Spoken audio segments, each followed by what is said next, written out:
So, hello everyone. Welcome to our third episode of Diamond TV. So, this evening we have the beautiful Laura who's going to be talking to us all about her business. So, Laura, I'm just going to pass it over to you. Feel free to introduce yourself, tell us a little bit about your business and whatever you want, really. Fantastic. So I started my business coming up to nearly 3 years ago now. And like any business, it takes a while to take off. And it looks like this year for me really has given me the momentum that I've been looking for. So things have really, really picked up. In effect, I started my business as an online estate agent, but I've now moved into consultancy, which seems to be a lot more productive and are definitely a lot more exciting actually in terms of the sort of stuff that I'm involved in. So it's moved leaps and bounds since we last spoke anyway. Yeah. But when did we last speak? Like a couple of years ago now. Yeah, it was one of the Diamond and Deals events. Yeah. It was one of our first ones, I think. Maybe nearly 2 years ago. I can't believe how quickly that's gone. It's just blinked. We've literally come here already. But yeah, I'd literally started the business 6 months prior when I did that with you. So yeah, it's really, really changed since then. So yeah, in a positive way, in a good way. I mean, really busy, but that's what we want, right? Exactly. And what made you get into this all in the first place? I've got 15 years property experience. So for me, that's my industry. I love it. I'm passionate about it. I love helping people find their ideal home. I like being able to suit that person to that perfect property.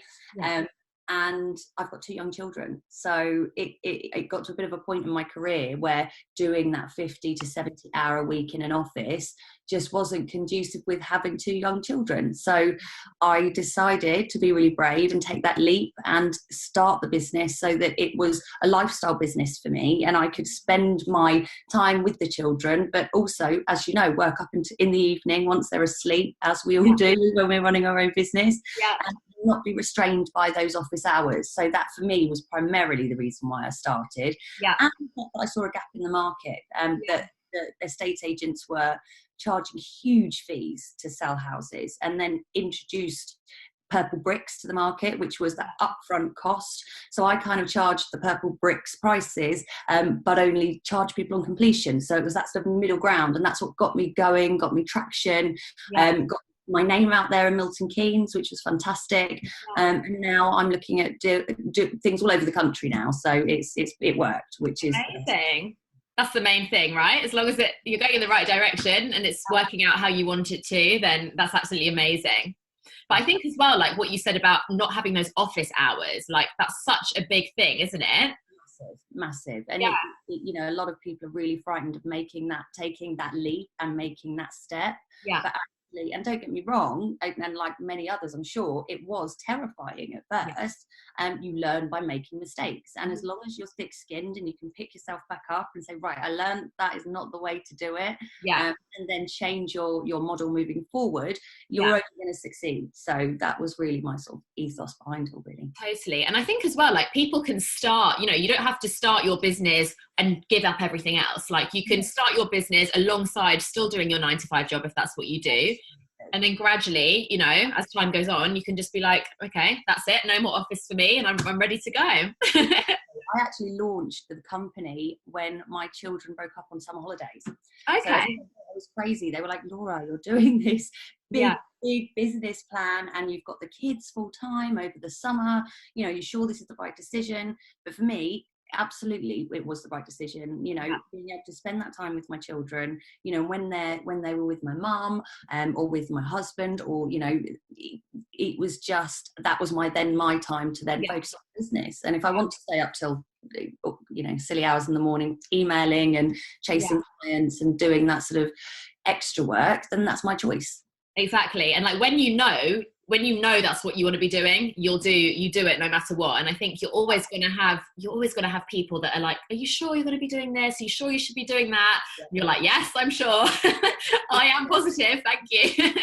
You just got to commit, and that's it. Once you commit and you say to yourself every day, as long as I do something a little bit better and a little bit extra than the day before, and you keep going in that direction, you're only going to keep succeeding. So totally amazing. Well, I know there's a couple of things specifically that you wanted to talk about this evening. So I'm just going to I'm going to mute myself now so that the screen stays on you. And yeah, just take it away. Go ahead. The most exciting thing that I'm really proud of is I'm going to be one of the exhibitors at the Luxury Property Showcase in Beijing this year. There are only actually 2 companies from the UK attending, and it's one of the most exclusive property shows in the world. And it's, I think, over 6,000 VIP clients looking to purchase, very elite commercial deals, land deals, big sites of new homes and things like that. So I've actually got an amazing opportunity. So it's not even gone to the open market in the UK yet. It's a large piece of land, over 200 acres with planning permission, for an elite holiday home in essence in Wales, just by the coast. It's in a fantastic location, and it's got planning permission for a swimming pool, leisure centre, 50 odd huge villa style holiday homes, with the potential to work with the Welsh government and look at another 2,000 acres as an extension. So wow. It's a huge opportunity. And I'm really, really proud that I've got myself into a position where my clients ask me to go out and represent him, go out to Beijing and see what sort of deals I can do. Well, you know me, I'm quite tenacious, so I'm not worried about that sort of thing. I just want to get out there and sort of get my teeth stuck in. Yeah. And that's one of them. And then the other project I'm working on at the moment is luxury holiday homes in the Cotswolds. Lovely. So a unique opportunity for someone who wants to buy a luxury holiday home as a second property. They get to choose their piece of land around a beautiful lake. They choose the style of house they want, and then they work with me, the architect and the builder, and we literally create their dream home. Everything they want in their house, that's what we do. I sold one last week, and I'm meeting the lady next week. She's just so excited. She's an interior designer, and she's just working with me to be really creative. Yeah. And it's allowed me to really put my passion and flair into the business. Yeah. My God, amazing. When I'm a millionaire, I'm going to come straight to you and I'm going to be like, right, this is what I want in this country, this country, this country. Exactly. We'll build you your dream home. Absolutely. Amazing. I can't wait.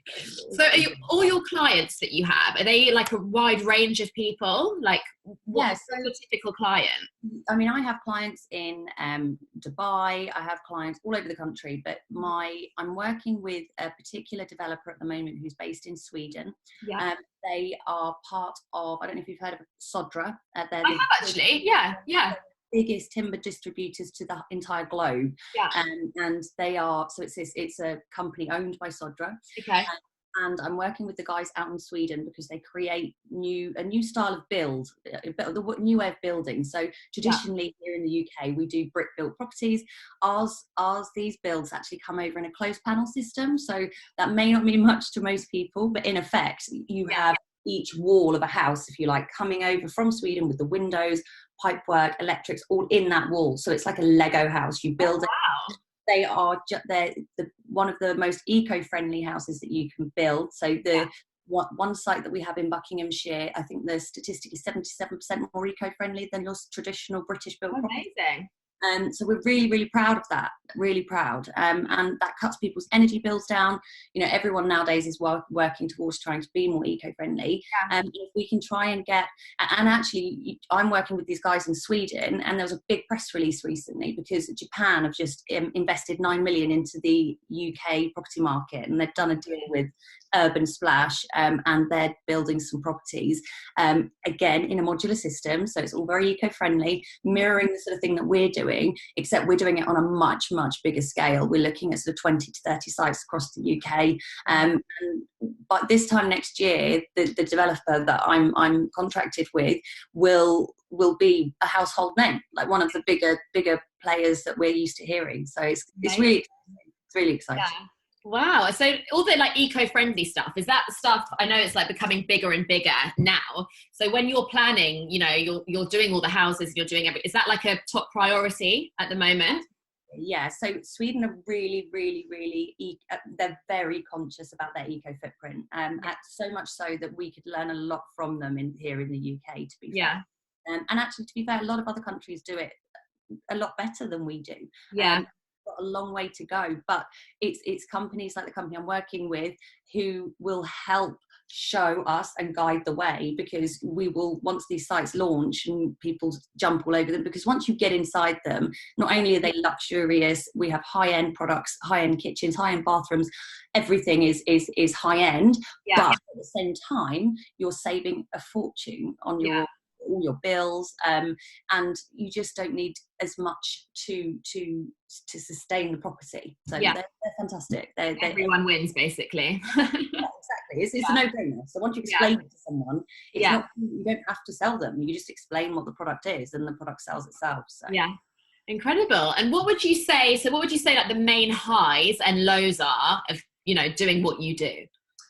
Oh goodness. Okay, so I'd say the main highs of what I do, for me personally, I'm very results driven. So I like to make sure I can see an output in terms of what I put into something, and that's, you definitely get that in the property industry, because you can really see, look, this is what I've done, look what I've created, we've managed to sell these units and we've made all these people happy.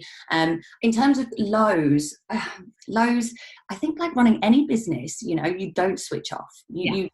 Whilst when I spoke to some of my friends about it, and they were saying, but you moved away from corporate agency so you could have more time with the children, and actually what they don't understand is, if I want to pick my hours 2 till 6 off, so I can pick the kids up from school, do something fun with them, and then work from 6 till 9, like tonight, for example, I have that choice and I have that option. So for me, I'm able to break my time up in the way that I want to do it. But it is hard, because you don't switch off. But I think when you're that passionate about something, whilst that does, it is seen as a negative, I sort of see it as a double-edged sword, really. Because it's a because that's what gives you that drive to be able to succeed and do what you need to do. So. Totally. And I was having a chat with someone about this just the other day, and I think when you're passionate about anything, you don't ever switch off from it, really. Like, it's always on your mind.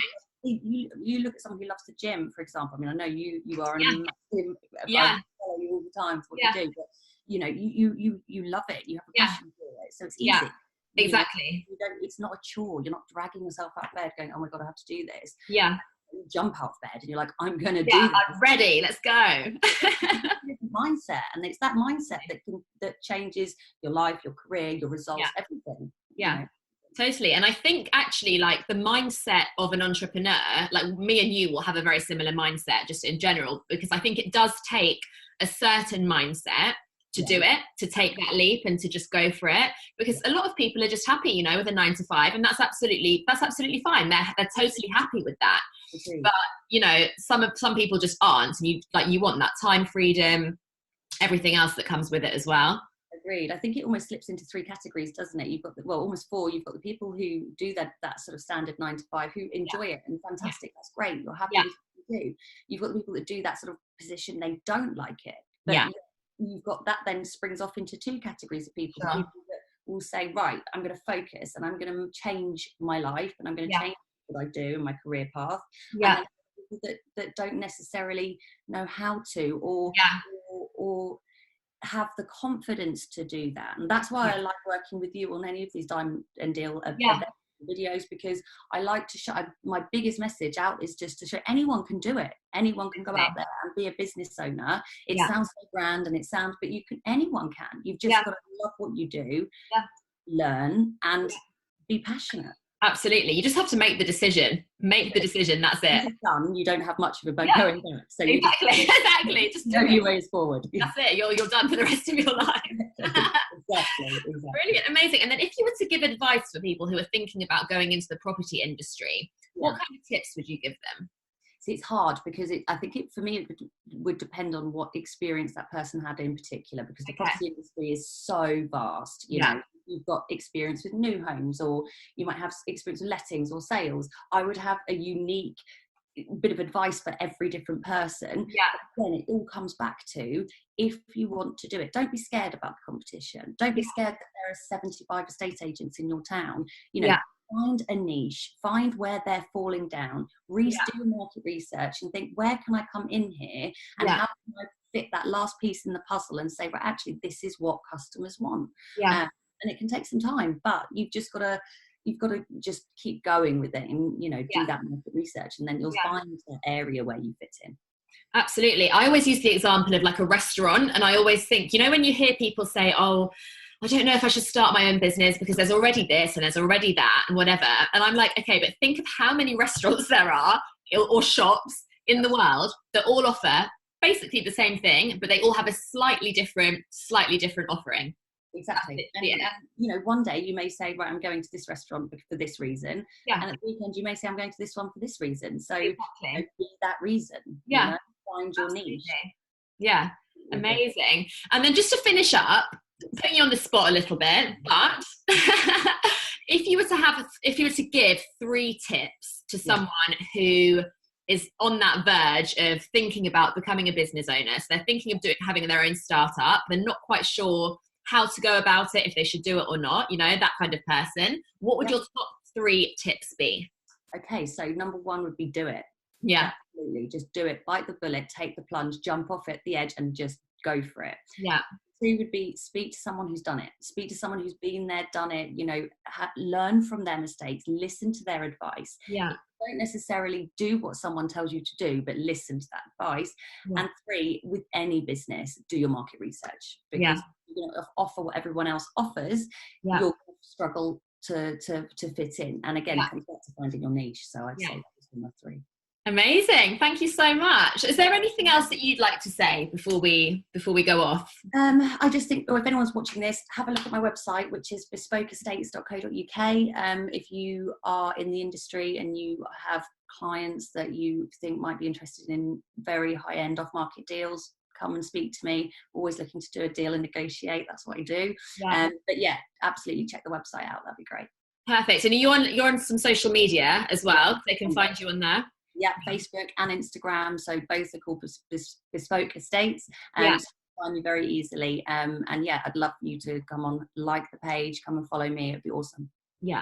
Amazing. Well, thank you so much, Laura. It's so lovely to speak to you. Yeah, lovely I'm just going to stop recording.